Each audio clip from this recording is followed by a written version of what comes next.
Yins, guys. Thank you for listening to the Bridge to Buctober podcast, where we talk all about them Pittsburgh Pirates and that. Today's October 16th. The MLB playoffs are alive and well, and viewership numbers are proving it. And why not? These games have been awesome. It's not what you tuned in for, so let's talk about the Buccos. It's the offseason for us. Get ready for all the Brian Reynolds trade offers, and I hope you pop some popcorn. Ben Cherington said words Friday. He probably failed the pop quiz, to be honest.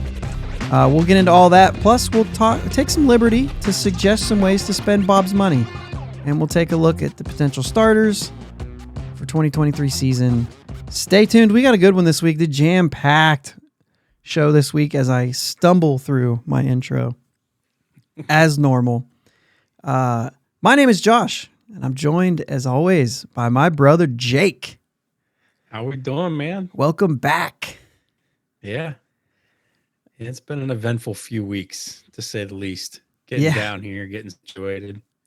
Still can't figure out these dang lights. Oh, look, I'm like, if you're watching on the YouTube, I'm already refreshing Jake's video and just right-clicking right in the middle of the show. So it's fine. Everything's fine. Everything is fine.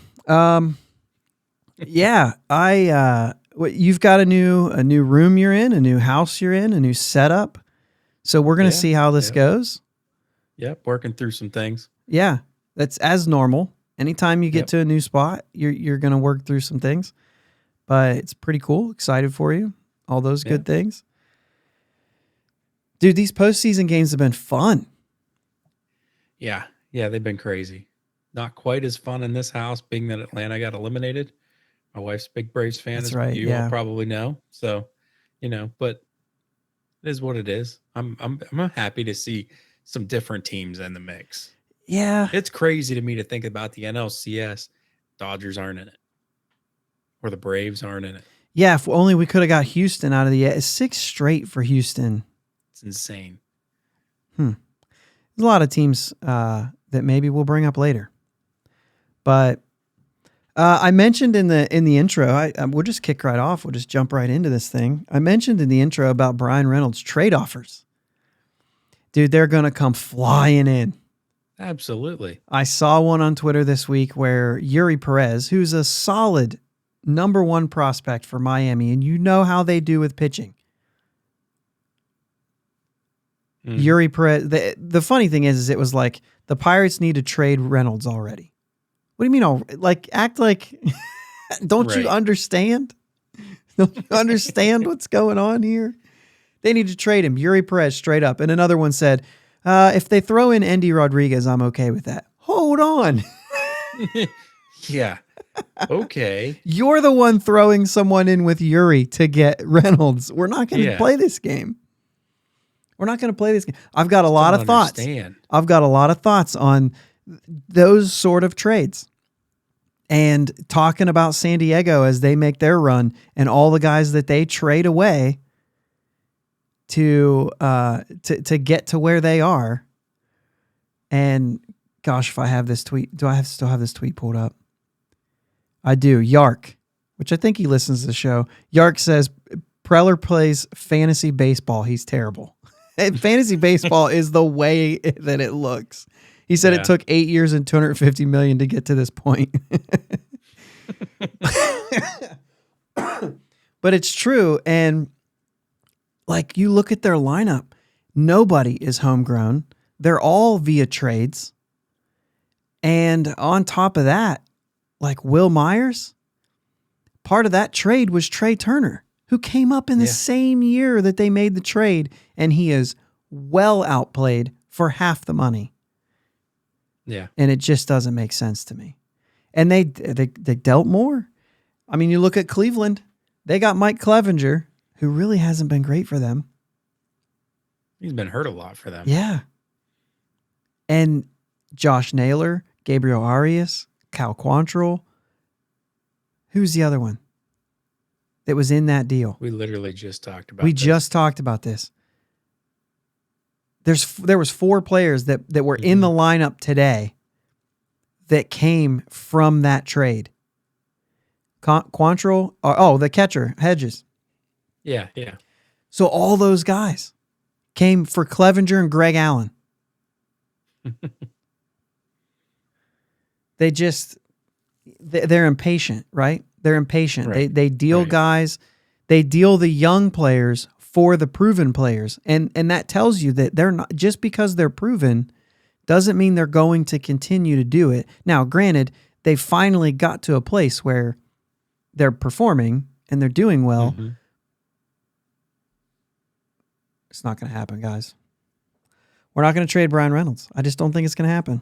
No, not for a while anyway. No, yeah. Eventually we will. Eventually we will have to, right? Because that's the way you do things. When he gets, and if that means we can't sign him long term, then we have to trade him. We don't have to trade him today, though. No. We have him for 23. We have him under control through 2025.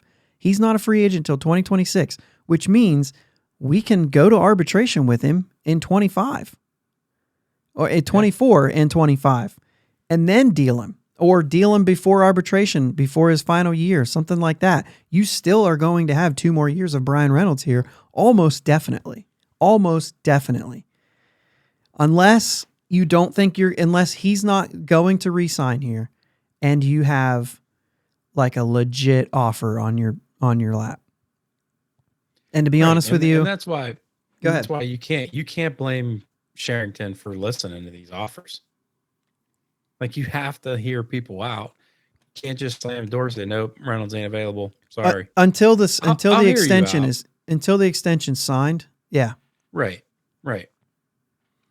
Yeah. So, yeah, let's move on. Yep. Because that's not the last time we're going to talk about Brian Reynolds trade rumors, right? Mm-hmm. But speaking of Ben Cherington and listening and also talking, he spoke to media Friday, and there's a lot of quotes coming from it. I know that one of the things that you and I kind of keyed in on was some of his quotes on payroll. And when it was asked, Jason Mackey kind of pressed about whether or not he's talked with Bob Nutting and Travis Williams about increasing payroll for next season. I will start off here with the question to you. Do you differentiate like the word payroll versus the word budget? Like when somebody says, are you going to increase payroll? The real question is, are you going to increase the budget? Yeah. I see what you're saying. Because you might say, yes, you can increase payroll, and it still might not work. If you get outbid for everyone you try and payroll doesn't increase other than what you know it's going to because of arbitration and right. Yearly increases. But like, it's budget. I think it would be foolish to just say, well, yeah, we're going to actually move our payroll from 80 million to 90 million. Well, how do you know you're going to do that? Like, does that mean you're just going to go sign somebody not worth $3 million because you're $3 million short? Like, no, you're not going to do that. Right. So, all right. So let's go into this. There were some quotes. Like I said, Jason Mackey, go follow him on Twitter. Go read his article because I will be using the quotes I read from his article. I did not hear this straight from his mouth, so just want to kind of throw that out there. But he says, I don't believe that focusing on payroll is the right thing to focus on in a town like Pittsburgh, in a place where a winning team is not going to be built in a way that it is in other places. I understand where the question comes from, but the way we wake up every day and do our work, it's just not the thing we think about. So do you have an initial thought on that? Like when you read that for the first time, did it annoy you, or is it one of those things where you're like, yeah, I get what he's saying? I got what he was saying. I get it. Because I know a lot of people are saying, like, what do you mean? Pittsburgh's not small and all this stuff. It is. Mm-hmm. And the market's small. And our TV deal's small. And part of that is his fault. Nutting's, not Cherington's. Right. And Williams and whoever else that's involved in signing those deals with AT&T. But yeah, I mean, it sounds to me. Go ahead. I like that he threw in there at the end of that. Expect the payroll to increase over time. That's going to happen. That's what happened. It increased a little bit by little bit when we started to win. Yeah, because the players were worth more. They were willing to put in the pennies to push us over the edge. Yeah. Don't jump the gun though. We're getting there. Right. Let's stay back on these comments where he just said that that's not the thing that we think about, and that's not something that we think about when we wake up. Right. So it sounds to me like he's trying to change the narrative a little bit on this. He's not saying that he's not willing to spend. He's not. He's just trying to like change the discussion. It's not working. Like the fans aren't listening, right? It's falling on deaf ears in this sense, and for a lot of reasons. I understand that as well. And it really is one of those things where I can sit and objectively look and say, yeah, fans are frustrated and they have a right to be. And so, it's fine that they don't really believe. And then I look at Cherington's comments and I'm like, he doesn't really owe us anything. He doesn't have to tell us his business plan. Like they're running a business. They're doing things the way we want it and we would like to hear it.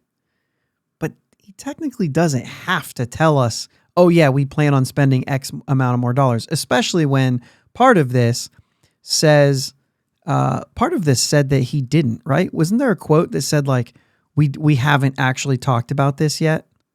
I think I've read some other ones that said like, no, we haven't sat down and talked about anything yet, but I don't believe that's where he starts that. But I don't believe that focusing on pay. So like he could have just said like, no, we haven't talked about it yet. And then just said nothing. But he's trying to give you something, but you know how these guys, general managers are going to tell you in 600 words what they could have said in 10. Mm-hmm. And that's what they do. It's part of the things. The thing is like, it's not brain surgery. Like you said, you get it. It's not brain surgery. And if that, we got to do focus mode here. I don't know. Nope. That's not what I wanted to do. Oh man, foolish. I don't know how to even run my own computer. We're just going to mute that. You do. We're going to mute that channel. I know I do. Anyway. Yeah. And I lost my train of thought because of a Smart Things notification. Anyway.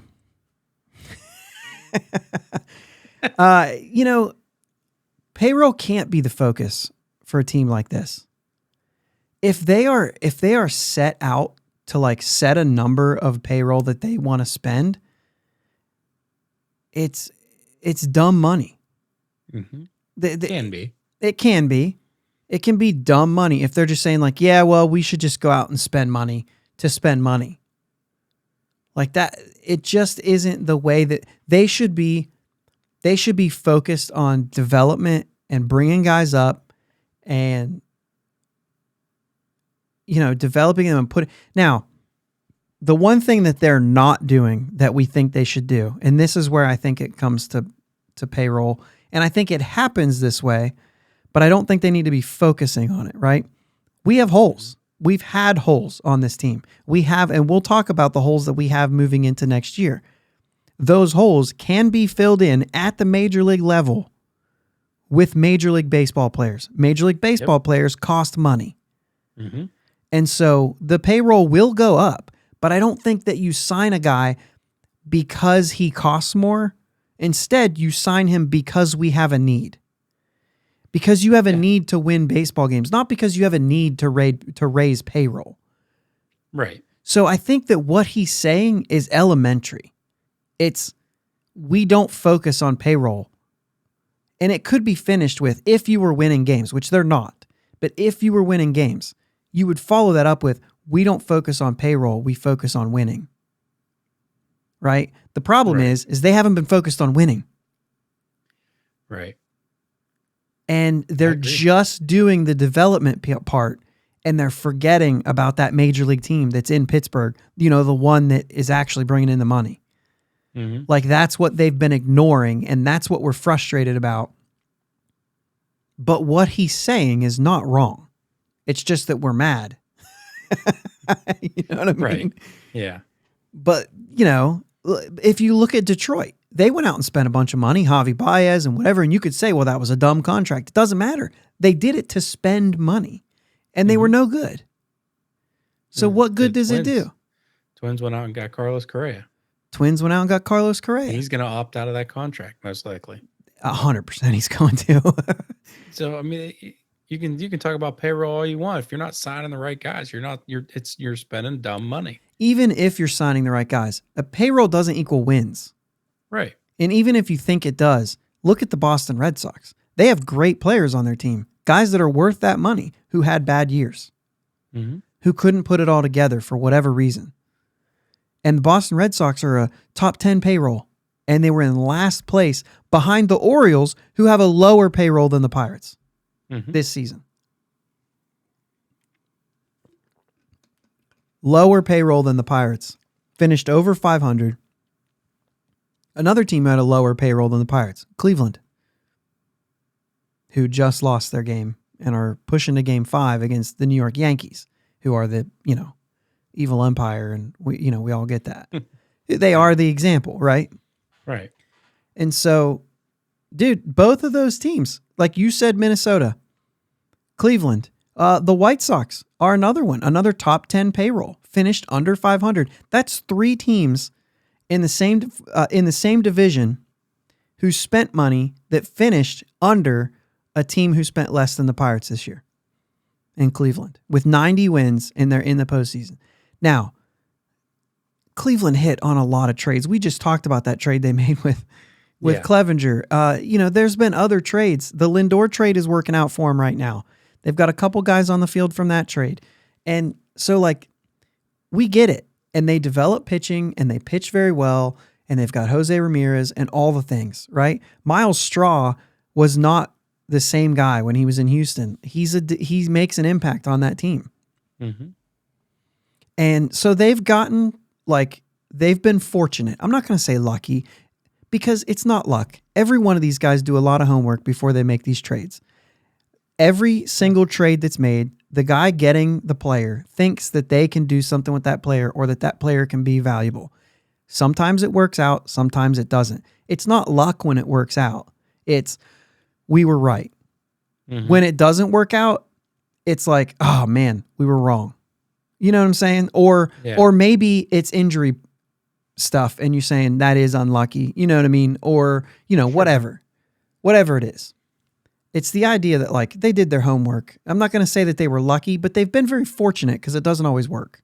Right. Players don't always do what you think it's going to happen. This game is hard.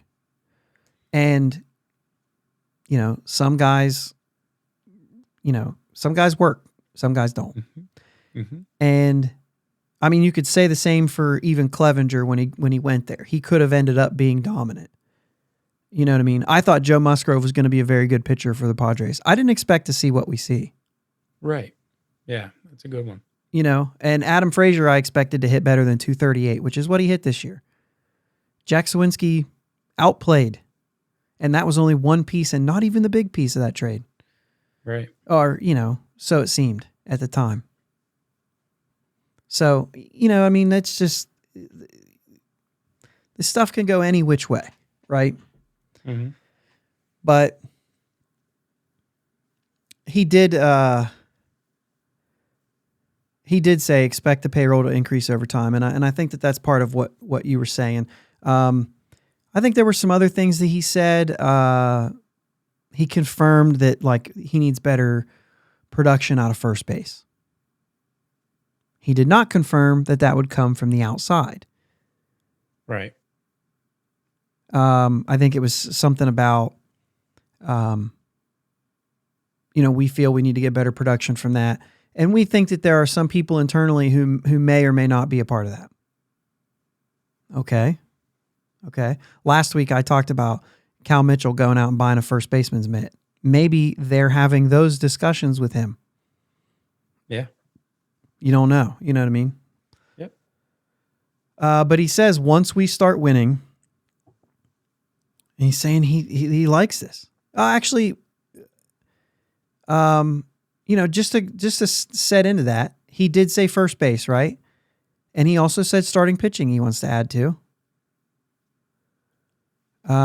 He was asked about the catching position. Right? Yeah. And I know that you have a comment on this. So I'm leaving it open for you here because he did make a comment that you were like, did you read that line?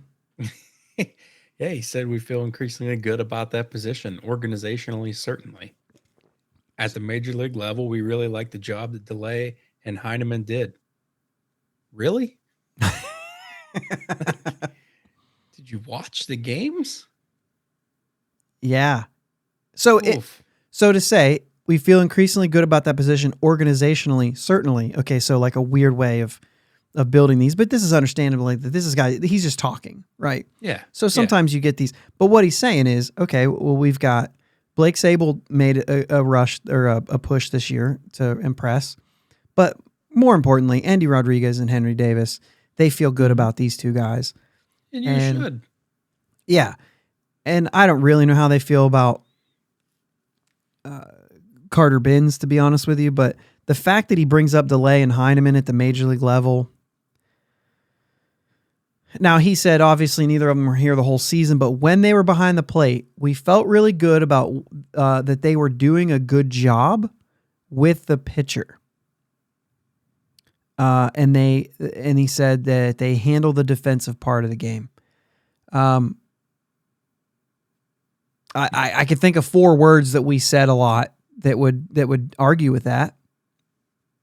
Get off your knees. But that's league wide though. I know it is. But the thing is he didn't really comment on their ability to get on base or drive in runs. He certainly couldn't have. That's right. He had no ammo for that, right? So I could see, where he backed himself up a little bit there. And he also said, really like the job that they did. So that's like an open-ended, like, what was their job, Ben? Right. Did you had those conversations, or behind the scenes, and you were saying, if we could just get this out of this guy, we could pass off. You know what I mean? And they got that. Because the truth of the matter is, of all the positions that we needed help at, there was nothing available for catcher this year. And we understood that the whole way through, that it was bad, but how many times did we look through? There was nothing out there. Yeah. So outside of going and making like a trade, which would have been foolish to make a trade to improve, like to lose players to improve a team that was on pace for even 90 wins, it would be probably foolish. Losses, I mean, yeah, thanks. You got to correct that one. Yeah. 90 wins, you absolutely are making those trades. Yeah. Yeah. So he says increase payroll to increase or expect payroll to increase over time, which I think some people kind of balked at. And I'm like, no, like we see that. First off, that's a very easy statement to make because arbitration's going to happen. Every young player in his first 3 years gets a raise every year. It's built into the contract.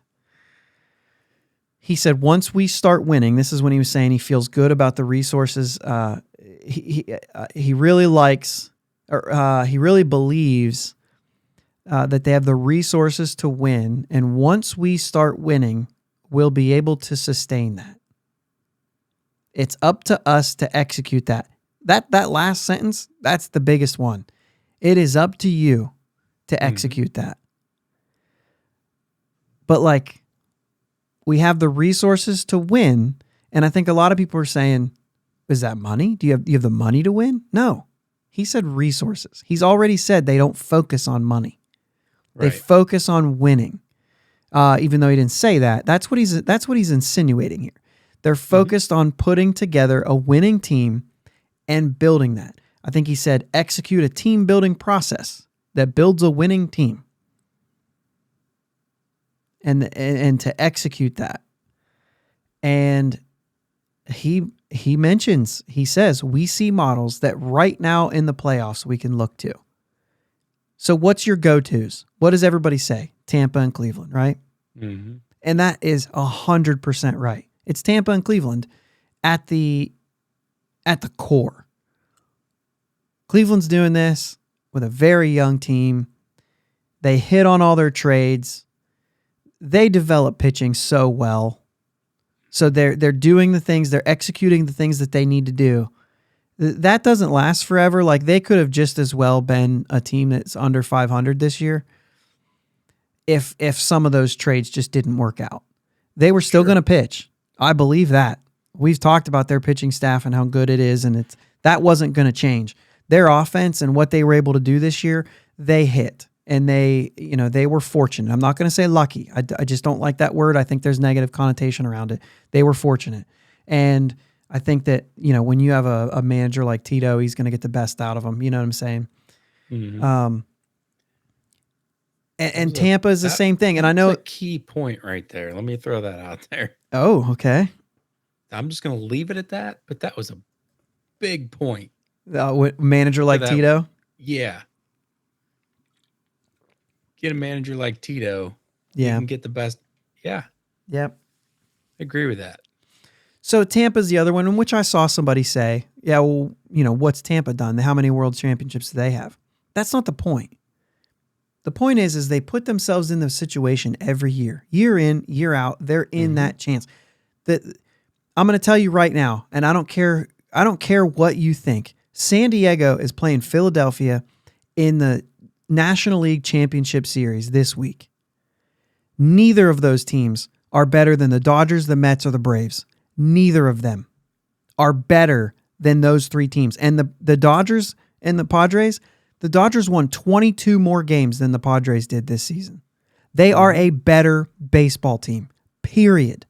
No question about it. And I don't care how those rosters got put together. Put all that aside. When you look at the 26-man roster or 40-man roster, the Dodgers are better. Yeah.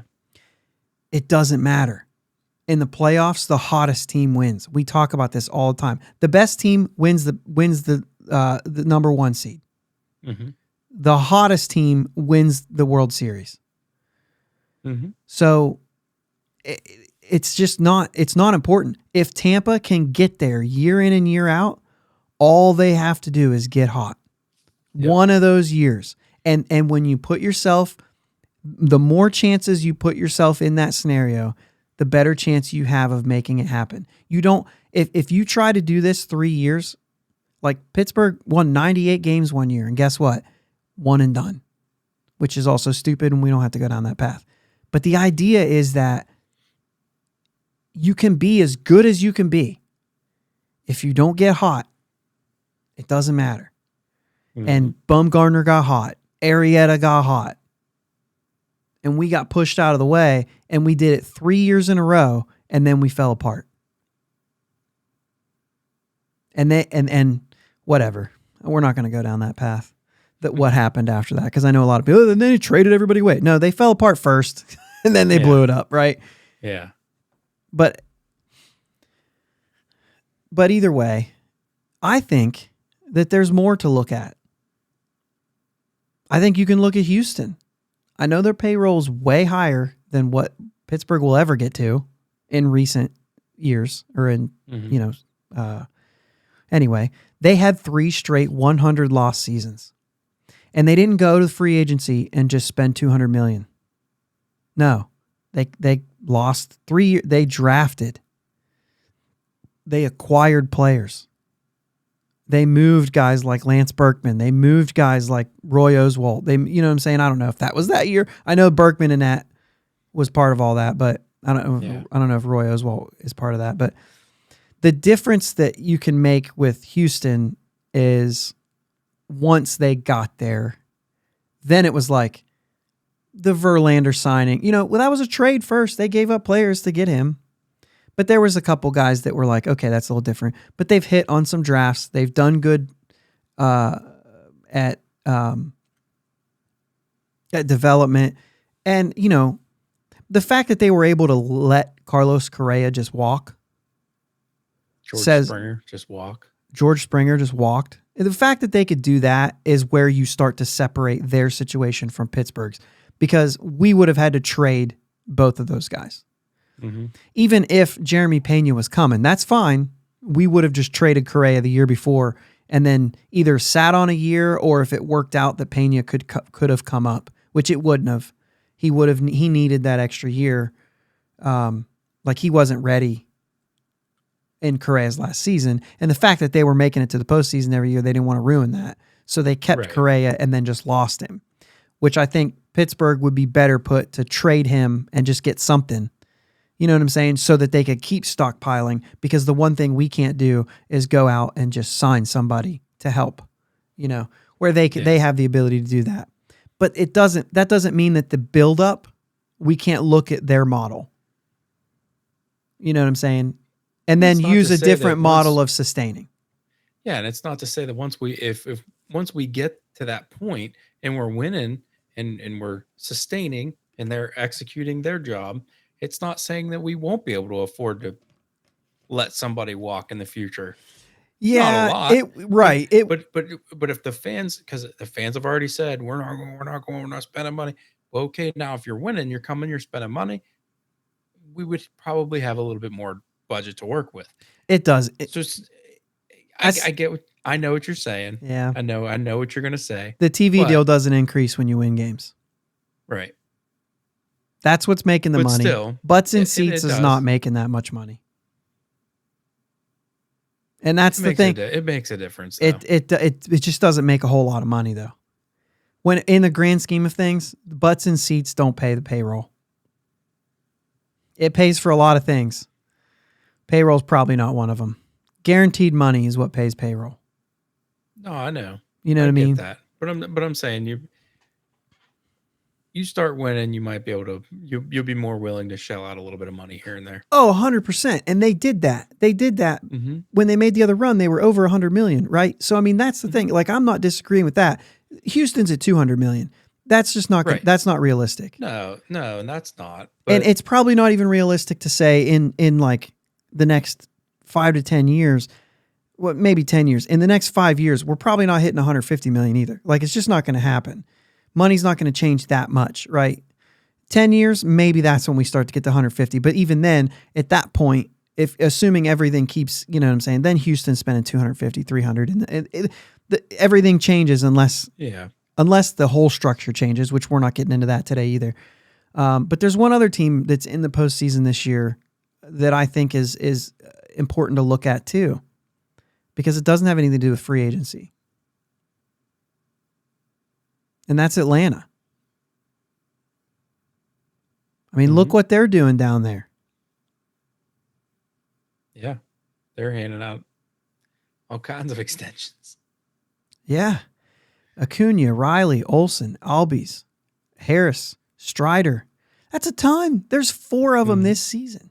And you're talking, look at the years that they have these guys. Acuna from 26 to 28 with the options and everything, right? So let's say all the options are picked up, which they probably won't be, but let's say they are. You got Acuna till 28, Riley till 33, Olsen till 30, Albies 27, Harris 32, and Strider 29. Like, that's ridiculous.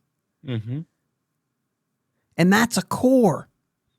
Yeah. Now, the rest of those players, you can build around, and some of those guys you're going to let go or you're going to trade away. You're going to do but those guys right there is a core now. Kind of reminds me of Kutch, Marte, Polanco, Harrison, Tabata. I know, but he was one of the guys that they extended, right? Yeah, so you can look at that, and once again, spend money, and there's a risk involved. Kutch worked out, Marte worked out, Harrison worked out. Start with that one. Polanco, certainly not at the end. Yeah, certainly not at But the end. also, it didn't. There was too many injuries. It didn't work. You know what I mean? And Tabata certainly didn't either, even though that was much less money. Yeah.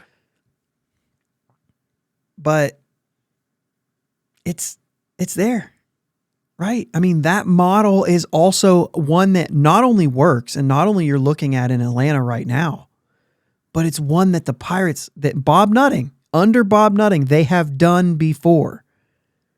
Mm-hmm. So when we say extensions, I feel like that's where you start to build this team. And I tell you what, let's take a break and let's talk about it. Let's talk about extensions and what it would look like if they signed a few more. Yeah. All right. I like it. But before we do, there's so much more to this Cherington stuff. Go look at stuff. Go look this stuff out. Follow Jason Mackey on Twitter. He's got some stuff. Alex Stump, I think, put something out. But there's more than that. There's more than that. There's a lot of stuff out there on this discussion. Seek it out and read it because there's more than what we just talked about. There really is. So go check it out. We'll be right back. Thanks for listening to the Bridge to Buctober podcast. Check us out on Twitter, Facebook, and Instagram at Bridge2 Buctober. Audio podcast available on your favorite podcast platform. Video podcast available on YouTube. Follow us on the socials and subscribe to the podcast. If you're on Apple Podcasts, take a couple minutes for a review. We'll be right back.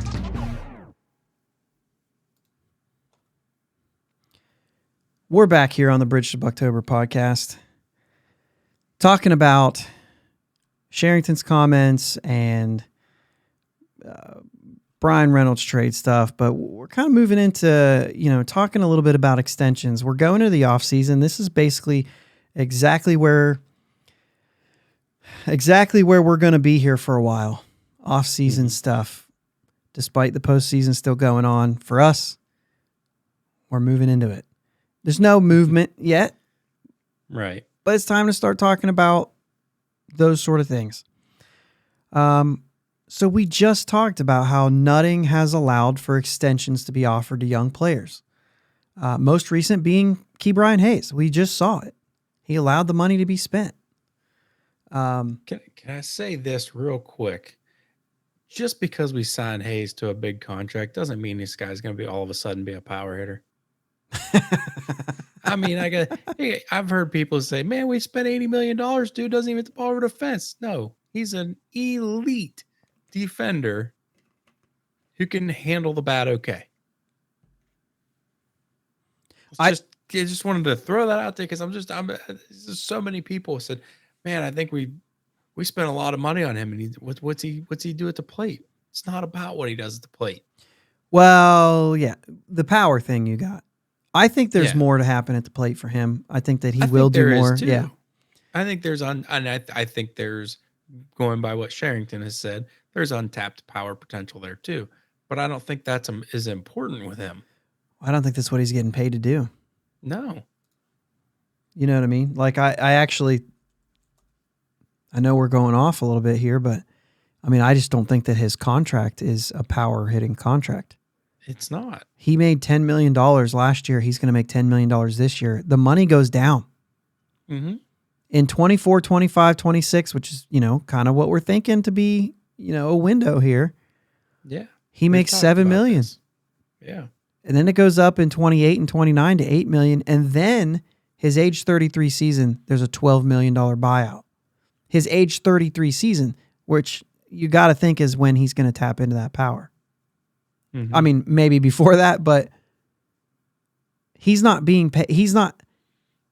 2 of these years, he's going to make $10 million. That's not power hitter money. Not at all. He's only halfway there. Yeah. He's paid right. Yes. Honestly, he's paid right. Yeah, absolutely. And if he does tap into any offensive production in those 4 years where he makes $7 million, then he's well underpaid. Mm-hmm. That's what early extensions do. If it works out, they're underpaid. If it doesn't, I don't even think $7 million is overpaid for Ke'Bryan Hayes. If he plays defense at all, mm-hmm. $7 million is not a lot of money in today's game. Right. So he's absolutely not making a ton of money. No. I like that, though. Alex Stumpf reported Friday that Cherington says he's getting the support he needs, including financial, from Bob Nutting to build a winner. This is part of that conversation that we talked about, and I read that from him. This includes free agency. They're looking at how they're talking about the catcher position. They're looking at how well Roberto Perez has healed before they're making an offer, and you have thoughts on whether or not they should even offer him any money. That we won't get into maybe today, but also mentioned pitching as a target and not opposed to signing more than a 1-year deal. Okay. He mentioned swing and miss stuff is one of the things that he will target this year. I'm going to assume that's in the bullpen.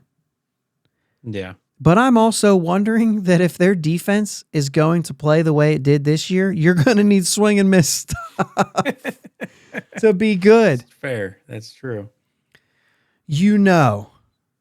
So we're going to talk about these extensions. That Reynolds has been a priority for Cherington to get signed. Whether you choose to believe it or not is up to you. But it's been said multiple times that it is a priority to sign Reynolds long-term.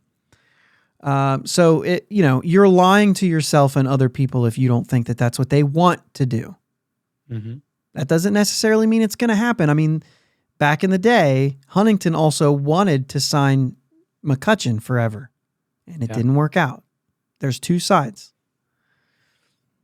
And, probably he was getting not a fair contract offer.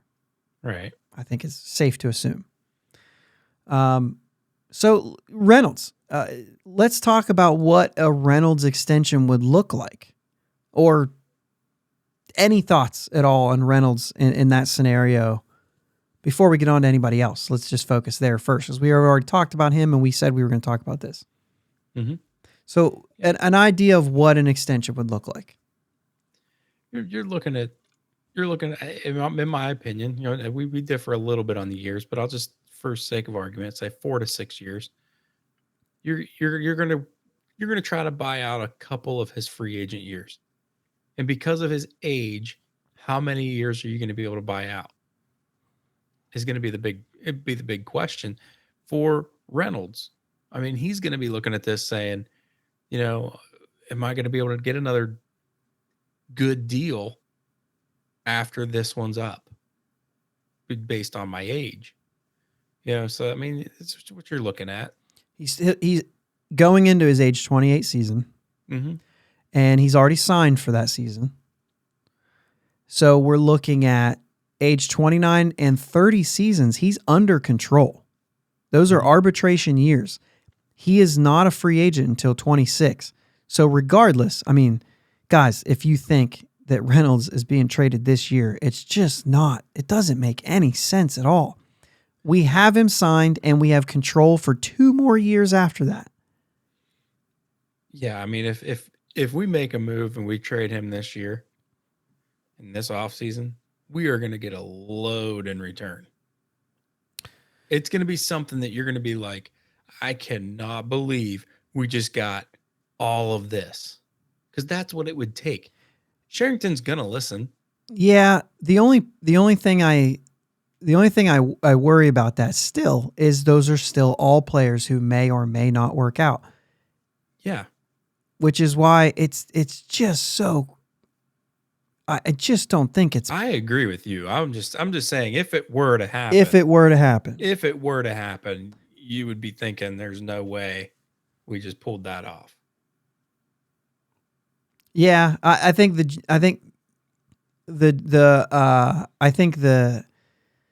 oh my gosh, the everyday fan. I can't think of the, you know what I mean, the word I was thinking of, but the casual fan. There we go. They're going to say for a bunch of nobodies. Yeah. Because prospect status is, for most fans, is a nobody. Until they become a somebody, they're a nobody. Prospects are nobodies. And for some people who dig into prospects and understand the ins and outs of all that stuff, some people get overhyped on them, right? Let's not be. I don't think. Let's not be naive here. if you trade Brian Reynolds right now, you're not just getting prospects. You're getting prospects, but you're getting at least 1 to 2 major league players. You think? I actually don't. And the only reason I say that is because I think a team that's willing to take him on is a team that already, like, they have their major league players in place. They don't want to lose any of them. I could see you getting a couple guys who are close because they're assuming they're not going to need, like, oh, well, we don't need this guy if we get Reynolds, so we'll give you him. He may be like a Swaggerty type or even a Sawinski type, a guy who's just breaking into the league. So you'll be able to play him in the major leagues when he gets here.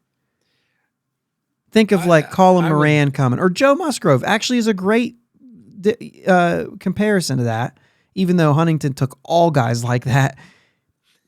But in the Garrett Cole trade, it was like, well, if we get Garrett Cole, Joe Musgrove's not going to make our rotation again. So you can have him. You know what I mean?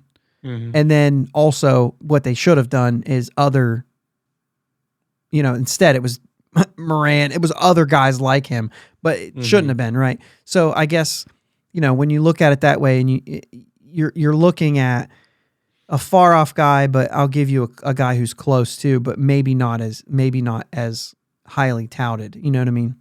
Yeah. So I could see that. I could see what you're saying there. A guy who's kind of breaking into the league that they're not going to need anymore because they're getting Reynolds. But other than that, it's going to be pretty young. You know what I mean? Like you're going to get some top talent, but you just got to have. Yuri Perez is a good start. I'm not gonna argue with that. All right. But I also it's just not going to happen. So back to the extension talk, because we did talk a little bit before this, and sometimes we say too much, right? Because when we just generally said it, and you said 6 and I said 4, the difference is I think 4 is all you can get, and you're thinking no. I think that there's a scenario where you can get up to 6 years. So I think this is where we kind of fall into this. A 4-year extension. Now, granted, this year's already paid for. Mm-hmm. So you have 2 years of control, and I think 2 years of free agency. And I think those are option years, possibly mutual option in the final one. If he thinks he can go get a bag somewhere else, he can opt out of that, right? He can say, I'm not going to exercise my option. I'm going to hit free agency. And what I think is the better move, or the better, let's say the better way to put it, is I think you could get Reynolds with 2 of those years. 2 of those years where it's a mutual option, where either player or team can bail out. I don't really know why the team would need to bail out. They're not going to. But if he continues to be pregnant every year, I'm just kidding. You know the narrative. Anyway, I just think that if you go into that saying, we'll give you the opportunity to back out, I think you have a better shot of extending that. And I think what that means for Reynolds is because I think like the guy that he portrays himself to be, he's not going to bail to make more money, but it does give him the ability to bail if the team does not prove they're committed to winning. Mm-hmm. If the Pirates don't start winning, he has the ability to say, no. I like the money. I like the organization until you didn't come through.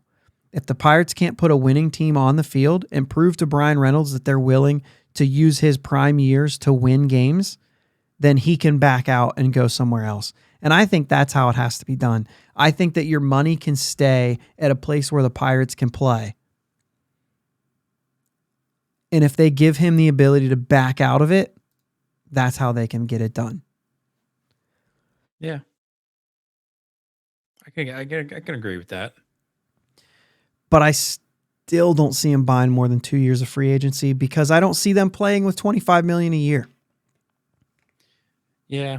And I guess when I first said 6 years, it just doesn't click to me that he's going to be playing his age 28 season already. Right. That is true. You did say that too. But so what it looks like is a 4-year extension. And then, let's just say that's we're saying what's it look like. It looks like 4 years. They already have one, so that gives 5 years if you count the year coming. Mm-hmm. Chances are we'll have him for 4 of those. And then before that second free agent year, we're dealing him or he's opting out, right? Or it's his call. Mm-hmm. So there's some scenarios there. Probably wouldn't be smart for Pittsburgh to sign anything that gives him no trade clause. All right, so 2 more guys to bring up here. And I know that like this isn't anything groundbreaking. Like this is what we're all talking about. But I think let's start with one of the more obvious ones and one of the ones that you and I would probably root for at this moment in time. And that's Mitch Keller. Yeah.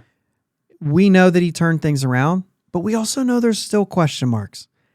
Can he repeat that? Can he build off of what he just did? If he doesn't get any better than what he became this year, then I think that's a good thing. If he continues to build, then that's a great thing. Right. If he continues to build going into next year, he's arbitration for the first time this year. And I haven't looked Mitch Keller up here, but I believe he is I believe he's looking at the same thing, free agency at 2026. That is right. So he starts his arbitration. I think that you go and you sign this year so you never have to touch arbitration with him, as they tried to do with Reynolds, and then the whole, right, we're not going to revisit that. Yeah. But here we are. I think that you do this right now. I think that you lock up these 3 years of arbitration, and once again, you buy 2 years of free agency. And you do this with Mitch before he becomes that great thing. If he comes out and is locked down next year and you think you have something really special and you're dealing with arbitration, then all of a sudden he's being traded in 2 years. Yeah. You need to lock that up. You're talking about a 5-year deal. Throw in a 6th year if you want. He's going into his age 27 year. And it's an April birthday, so it will be a full year basically of age 27. So what you're looking at is 5 years. You're pushing him. I have to do math on my fingers. I'm just kidding. But that's like to his age 32 year, which means he still has an opportunity to hit that market as a 32-year-old, 33-year-old pitcher. Mm-hmm. That's still a large contract if he's proven himself to be a number 2 guy. You know what I mean? Yeah. Yeah. He can still make a large sum of money. So I think that, I think that's where you're at. I think you're at 5 or 6 when you start throwing in some options and stuff. Mm-hmm. The only thing to be careful with is like the Pirates will need to trade him before his last season. That's just the way this works. You're going, as a Pirates fan, you should root for an extension and then root for a trade when it gets close. Mm-hmm. Because that trade is the only way that this team, or at least in my opinion, because if you're winning, you're not getting high draft picks anymore. So the only way you sustain winning, if you start winning, is if they trade these guys and continue to stockpile the minors and prove that they can develop. Right. If they can't develop, the Neil Huntington era, then it's all for naught. Eventually you run out of talent. Mm-hmm. The other one, I just went off on Mitch Keller and you didn't say anything. So yeah, I mean, I'm with you on that one. I think he's an important one to get an extension done with. I think he proved that he knows how to make adjustments now. And that's the biggest thing that's been my biggest pet peeve with him is he hasn't been able to make an adjustment. Like you just go out there and say, well, I'm throwing good pitches. I don't know why they're hitting them. Because they've made the adjustment. Yeah. Now you got to bounce back. And what he showed to us this year, you got to lock this kid up. Okay. So now it's you gotta. Yeah, I think they got to lock him up. Okay. The big thing is what you said. If he does continue to get better, you're just going to have to pay him more. Right. And that's important here. Yeah. So the last guy here, O'Neal Cruz, where are we at here? What are your thoughts here? I mean, it's early, and there's so many freakish tools there. But hey, lock him up. This is another guy who has those freakish tools. They play out. You're going to have an absolute superstar. So he's 24 in 2023, October birthday. So he's already turned 24. This will be 24. He's a free agent in 2028. So you're basically looking at 5 years, right? Mm-hmm. Which makes sense. This was number one. You're looking at 5 years. I mean, this is a guy that you go 8 years with and get him to that 32 number again. This is the easy button for me, right? Get him to 32. You start going past that, you're going to have to pay big money. Yeah. You start going shorter than that, and you're losing a player a little early, right? I don't know. The thing is he going? What's he going to be able to figure out? What position is he going to be able to play long term? Mm-hmm. And do you take a chance on this guy, or do you let some things play out and you have other shortstops coming up, so we'll wait for them and we'll trade him? I don't really know if that's the play. I just don't know. So is this I don't know? Do you want to see one more year, or do you think we make 2 big things this year, 3 big things if you count Reynolds? Do you say like, no, I just don't know if this team that just lost 100 games is going to lock up 3 players right now. And that's why I say, I'm not sure. Maybe I need to see one more year of O'Neal Cruz. But I also think O'Neal Cruz is a guy who's going to bet on himself regardless. Yeah. And the question is O'Neal Cruz going to need to see one more year of the Pittsburgh Pirates before he'll sign a long-term deal? The young guys, this is the interesting thing. I would even say that maybe Reynolds or Keller has more invested in that kind of a question for a young guy, because I say that because Reynolds and Keller are going into arbitration. Mm-hmm. They might need to be the ones that the Pirates need to prove it to them. Yeah. But for a young guy, heck no, he could get hurt next year and never see $1 million. You know what I mean? It's true. He could get hurt in 2 years and never see $1 million. Well, I'm on the fence of saying let's sign this dude for 10 years, $130-40 million. There you go. You're ready to go. I mean? I'm ready to lock this kid up. Hey, with those tools and the way they could play out, I mean, geez, oh man. Worst case scenario, you have a DH. I know the arm's a great tool and the speed's a great tool. Speed still plays out in offense. I know the arm's a great tool, but really, worst case scenario, if the defense is that bad, the National League has a DH now. Right. All right. We do need to move on from the extensions, even though we did have more planned for that, but we want to get into these lineups, and we're going to go over again tonight, but this is how we do things. This is just how we do things. I think the easy button here is a starting rotation. Give me your starting rotation, and then I'm going to go from there. Sure, okay, wait. So first off, this is based on the guys that exist right now. And then we're going to have holes. We understand this.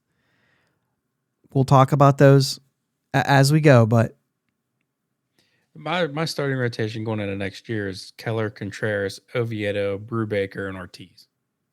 I mean, this is what we have. So we've already, I'm there with you. I have Brubaker number 3, and then Ortiz, Oviedo to finish it out. I don't care what order they're in. I don't either. But those are the 5. We have the same 5. The top 2 are the top 2 are the top 2. After that, you're right. And I don't even care if Brubaker goes number 2 just because of experience. I don't care. Yeah. It is what it is.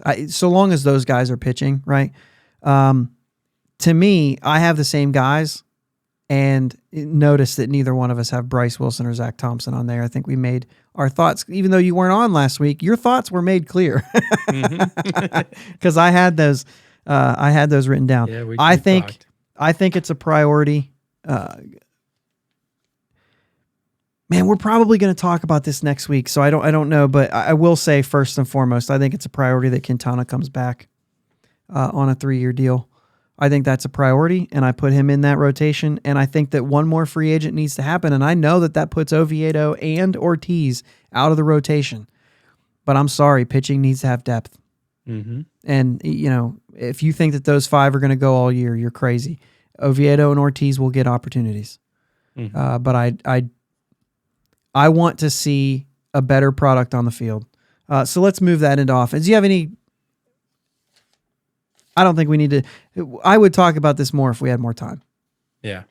Let's go into the offense. We had a whole episode on pitching not too long ago, so go listen to that if you want to hear a lot of our thoughts on pitching.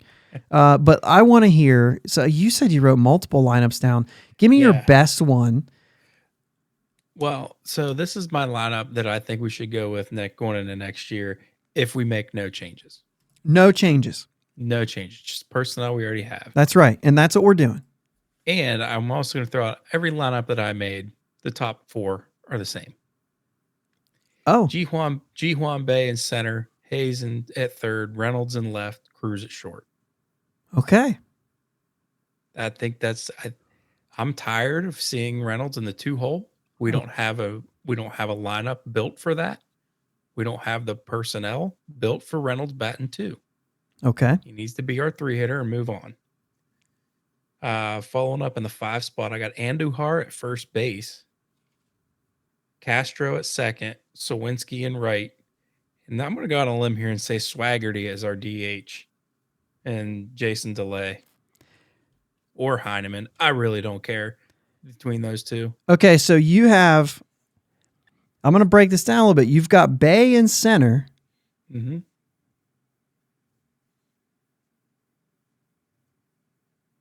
You've got Bae in center, and you've got Swaggerty DH. Mm-hmm. Why Swaggerty over Cal Mitchell at DH? Because Swaggerty's going to be the best defender on that team in the outfield. But I think the dude's been having some hard time staying healthy. I think he's gotten hurt running the bases. Did he? Has it? I don't even know. I know one of them at least. But to me, I don't think that you say, oh yeah, but you know what I mean? Because you're going to move guys in and out. Yeah. I mean, but I would just think if you're starting with that, Swaggerty hasn't shown that he can hit yet, but he has shown the defense. But you went out on a limb there. I was going out on a limb. Yep, you made your point, and you picked Swaggerty over Mitchell and Kanan Smith and Jigba, which I know we're going to be waiting on him. So, yeah.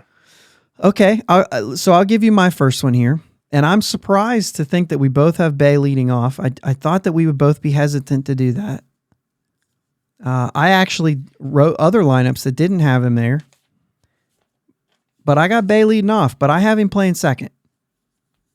I think right now, Brian Reynolds is your center fielder until Brian Reynolds is okay with moving. He's the guy right now.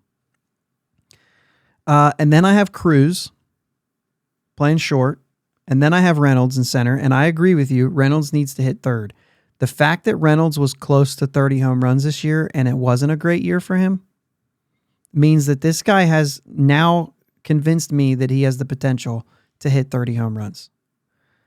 I saw a different power swing from him. He didn't run into 24 home runs this year. He hit 27 home runs, and he looked like he has more in the tank. Even if he's a 25 to 30 homer guy, I think that putting Cruz in front of him gets Cruz better.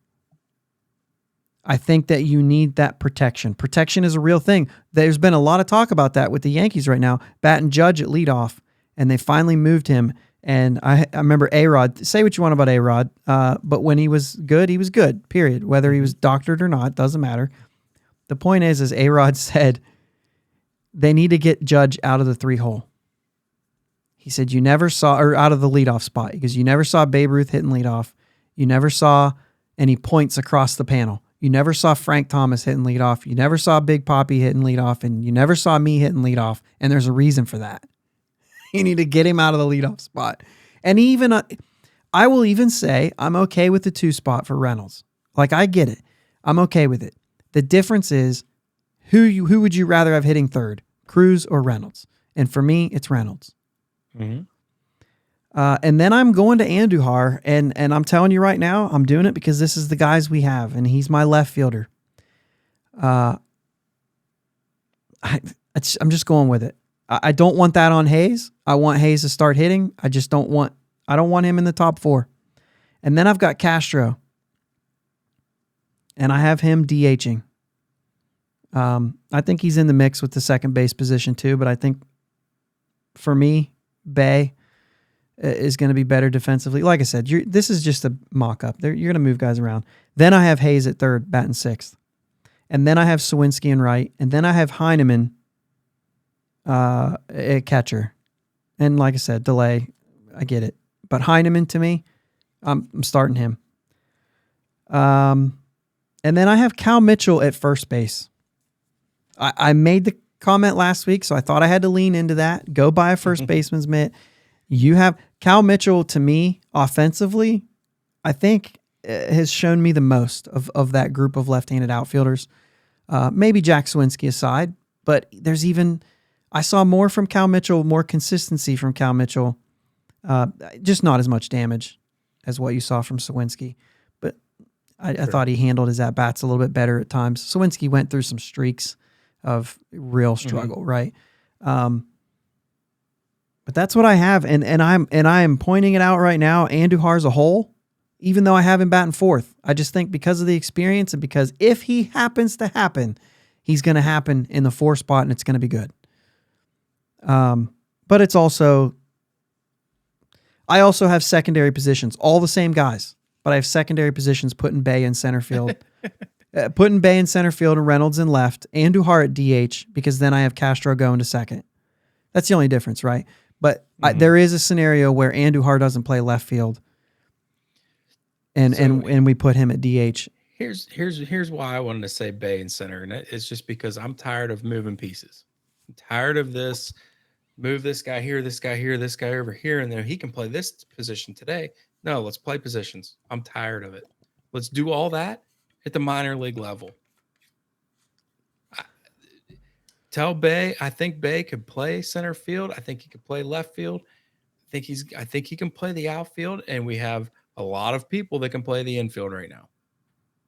And we have a lot that can play the outfield as well, but he runs like a deer. The only reason I say no is because in my offseason plan, a corner outfielder gets added to this team. If that happens, I'm fine with him playing second. Yeah. But I don't know. I just think you're an outfielder now, bud. The thing is, though, is they did that at the minor league level with Bay. And if you do it at the minor league level, you're not doing it to figure out the only position he's going to play. You're doing it to figure out if he can play multiple positions. And they've already figured out that Bay can play second base and center field. So when he gets to the major league level, by all means, he can play those 2 positions. You know what I'm saying? I just hope we don't have a whole roster of guys doing it again. And I get that. And I think that when you start getting into every middle infielder, not every, but it's very common for middle infielders to play middle infield. Yeah. Kevin Newman bouncing back and forth. I think that there are some guys who are more second and third. That's Rodolfo Castro, in my opinion. He's a second and third guy. I think you've got Marcano, for whatever reason, is not playing any shortstop. He's more of a second base outfielder type guy, and I think that's who you have out of him. He's a second baseman and a left fielder. Yeah, and if you notice, he didn't crack either one of our starting lineups. No, he didn't, and I just think he's got more work to do. If your bench players are playing multiple positions, that's why they're bench players. They can play multiple positions at an okay level. I don't know. They can help give anybody days off at any time, but I think your starters are your starters at their position. And I think that's probably going to happen. Now, Sawinski, I'm also leaving. We both have him in right field. I have no problems with him playing left field if who they sign to fill the other corner outfield spot plays right. Or if they have to go with Cal Mitchell in the outfield. If he's hitting well enough and they have to go with Cal Mitchell in the outfield, I'm sorry. For me, Mitchell has to play right field. I know that I want a better arm in right field, but the fact that left field is what it is at PNC Park, I want the better defender over there. And yes, I know that means that my arm is going to lack in right field, but if that's what's best for the offense, we can't score runs. We have to score runs. We have to put the offense out there. And yes, our defense is going to suffer. At some point, something has to change, right? Yeah. We're either going to get better on offense or get better on defense, and we're going to build guys around that. But the fact is, if it's not getting done, then we get new players that can get it done. Yeah. When you look at it that way. And so, however that happens, this is the team that we have right now. What we're looking at here is not good enough. And I like most of those guys. The catcher position to me is the biggest hole on our team, even though the catcher position is the one that you could probably deal with. Actually, yeah, it has to be. It has to be the biggest hole in this team. However, first base is the most impactful position that we need to improve at. I think we can get by in the corner outfields. We just showed how we could. If we put Bay in center, or if Swaggerty starts working and he plays center, or if Smith and Jigba comes back and he's good, Cal Mitchell ends up good. There's options to be good in the corner outfield positions. If Bay ends up in center and you got Reynolds there, Sawinski's in the mix, you have the ability to make things work in the outfield. If Marcano ends up serving some time out there, you know what I mean? There's a lot of names that could end up in the out. Mm-hmm. First base is a wide open hole, and catcher is really bad. But I don't think that catcher has the ability to be improved as much as first base does. And I know everybody's out there saying, but there's nobody available on the first. That's okay. We've got a lot of prospects. Yeah. Maybe. Is it too early to start dealing them? Is there nobody available on the first base market that I think is reasonable to get? No. Name one. Cody Bellinger. He's not available. He's most likely going to be available. He's listed on the free agent page. Oh, is he a free agent? Okay, I didn't know. I thought he had one more year. He's got one more year, and I have a feeling the Dodgers are going to move on. Okay. Yeah, I can't imagine why Trace Thompson's in that lineup ahead of him, to be honest with you. I don't care about Cody Bellinger. Has a knack for the dramatic, and I think if he could have just had Trace Thompson wasn't doing anything for you either. No. And Bellinger's a better outfielder, which is crazy. Bellinger's a good outfielder. The thing is if Bellinger does get picked up by us, he's our best center fielder on the team. Right. So it's kind of hard to put him at first base. But first base is the biggest hole. He would be our best first baseman too. 100%. And maybe if he's not playing the outfield, he'll hit better. Yep. I don't know. That's a good thought. Put balls in Rivers. That's a good thought. Man, I didn't even think he was going to be. That's actually a really good thought. Because he would say, I could go somewhere where I could just fix this thing. You just got me excited about a potential. Something that probably won't happen. But I feel like that's the kind of guys that are good for us to sign. Anyway. Guys, the reason we did that was just to show, here are options. I'm really surprised that we both went with Bay because I don't think that he's a lock for this lineup. I really don't. If they sign a corner outfielder, I just lost Jake. Is he gone? Okay, guys, we just lost Jake. So I would imagine he's going to reconnect at some point, but he has dropped from the call. And I'll finish my thought and see if he can jump back in. But Bay is not a lock for this lineup. Neither is Andujar, for that matter. Neither is Mitchell. Neither is Heineman or Delay or any of these guys. And the thing is that there's a lot of holes here that need fixed. And until they get fixed, we're just not going to know who's in this lineup. Free agency, guys improving, whatever that looks like. The point of this exercise was to show what is in place. And once you see what's in place, you start realizing that, yes, there's 100 losses, but if all of those guys that are younger, if they get better, you can add 3 players really, to this lineup, and it makes a huge difference. 3 players, impact players. The question is whether or not they'll even add impact players. I'm going to pause this video and we're going to finish this episode here, but for you guys, it'll just be a split second. All right, Jake's back on, and you guys didn't even, notice what we had to go through. So listen, that's all we got for this week. Next week, we're going to start talking about, I don't really know exactly right now, but we're going to start talking about those types of lineups and where these things can be improved and what kind of things we need to see. And, do we think we're far off in the win column? Yeah, maybe. But in the personnel problem, I really don't think so. There's valuable players that are going, like Sawinski, if things go right. That's always a question, and we understand that. But if Sawinski gets a little bit better, that's a good thing. If Cruz gets a little bit better, these are things that are normal. Like if you look back over history, guys get better as they play in the major leagues, right? And this is the way things go when they're young. Yeah. They show flashes of it, but they're not consistent, and then they get better. And that's what we're needing to see, even from guys like Hayes. If these guys can get a tick better, then, it's not crazy to believe that they lose 10 less games than they did last year, maybe 15 less games than they did last year. I think a realistic goal for this fan base, I'm not talking about Ben Cherington, I'm not talking about what they will do, but a realistic goal should be not to lose 90 games. That's realistic. I think they can do that with the money that they could increase, and it's not that much. If you take away natural increases, right? Mm-hmm.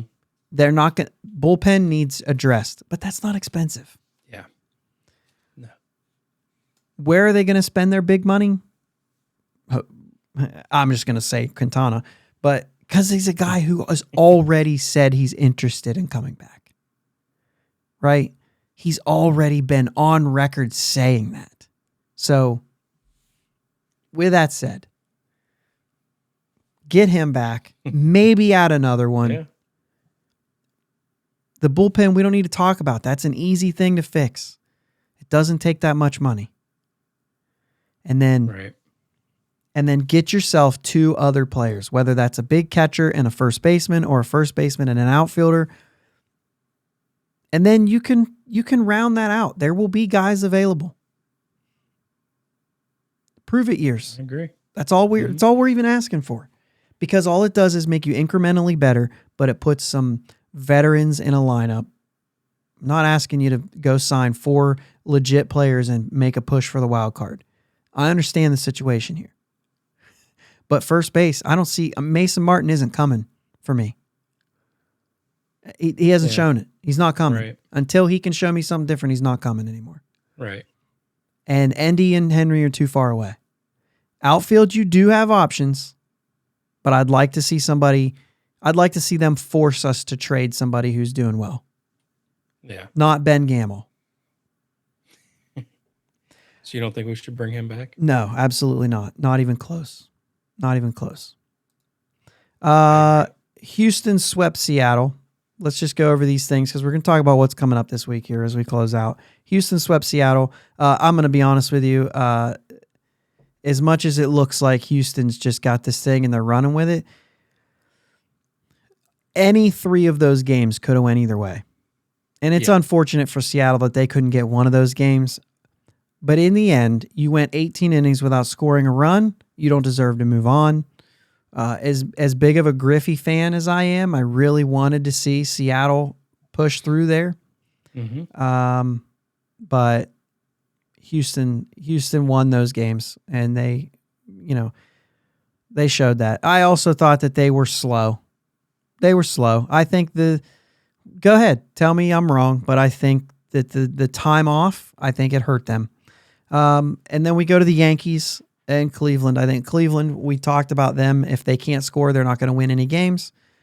And that's been proven to be true. They only scored 1 in the first game. I still thought that New York looked sluggish, the Yankees.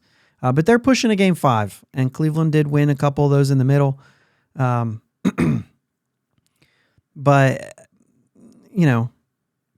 I think Garrett Cole basically is winning those games for them right now.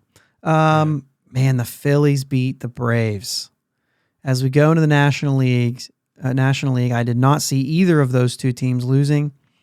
And I'm telling you, say what you want, but I wholeheartedly believe that this is because it's because of the break. Mm-hmm. Is it an advantage? Yeah, it is.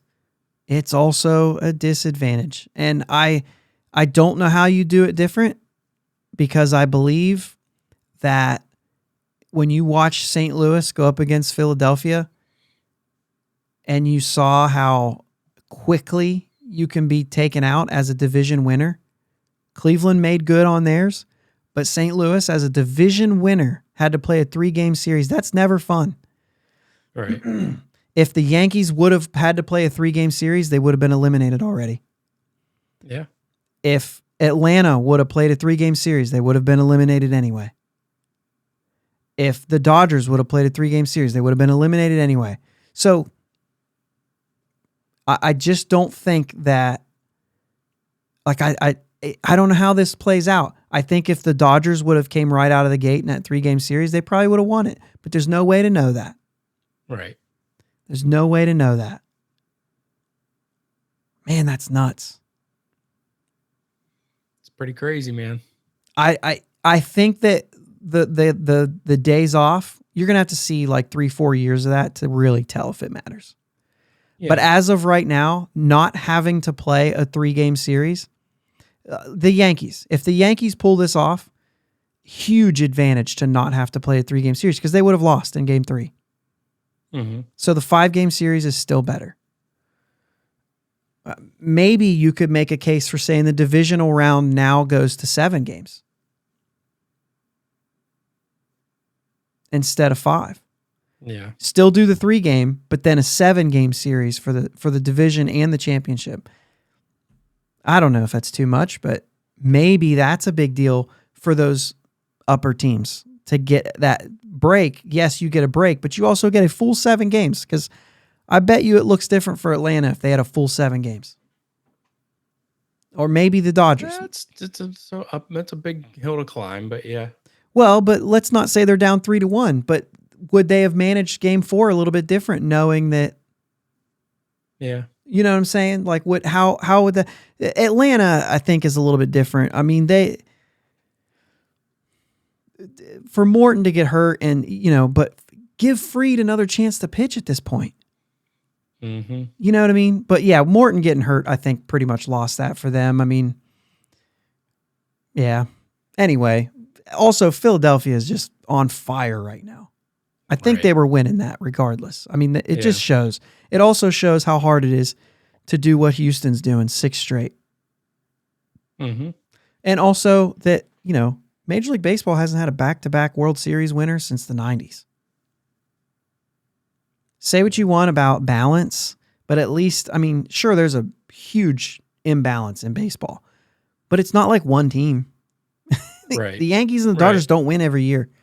If the Dodgers were winning the World Series every year, I'd start to say it's a problem. They're not. They've got 1. In this whole run, they've got 1. Yeah. So anyway, the Dodgers lost to San Diego. Also, a team that is just on it right now. And they've got the pitching staff to do this. If you really think about it, the Dodgers pitching staff is banged up. I mean, you don't have Walker Buehler right now. You don't have, some of those guys that, were out for a while. I mean, I'll be honest with you, like, they had to rely on Tyler Anderson, who had a great year, but he's not Kershaw, Buehler, those guys. He's just not. He's not Musgrove. Right. Well, he threw a heck of a game, though. He did. That's what I'm saying. Like, it's crazy to me.